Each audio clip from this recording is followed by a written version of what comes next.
வீட்டில் பணம் வீண் செலவு ஆகாமல் இருக்க, பணம் நிற்க, நகைகள் அடமானத்துக்கு போகாம வீட்டிலேயே இருக்க ஒரு அருமையான தாந்திரிக பரிகாரம் தான் இப்ப சொல்ல போறோம். அகம் பிரம்மாஸ்மி.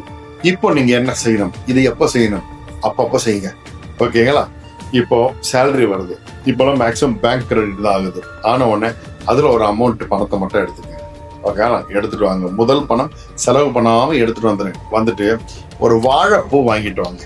ஓகேங்களா? வாழைப்பூ இல்ல முன்னாடியே வாங்கி வச்சிருங்க. அந்த வாழைப்பூட இதழ் இருக்குல்ல, அது தோல், அதை எடுங்க. இதழை எடுத்து அதை பூஜை ரூம்ல வைங்க. அதுல இந்த பணத்தை வைங்க. ஓகேங்களா?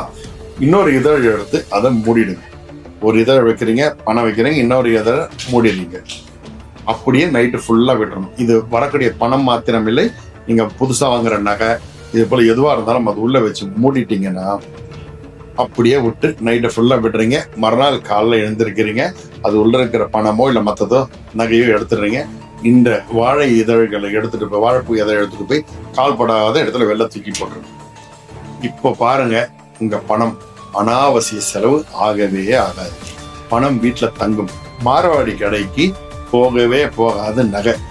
ஏதோ ரூபத்தில் கடவுள் உங்களுக்கு பணத்தை கொடுத்துக்கிட்டே இருப்பார். பணம் உள்ள நிறுத்துக்கிட்டே இருக்கும். இது ஒரு மிகப்பெரிய தாந்திரிக பரிகாரம். செய்து பார்த்துட்டு உங்க அனுபவங்களை சொல்லுங்க. நிறைய பேருக்கு பகிர்வோம். நல்லது நடக்கும். சாயலாம்.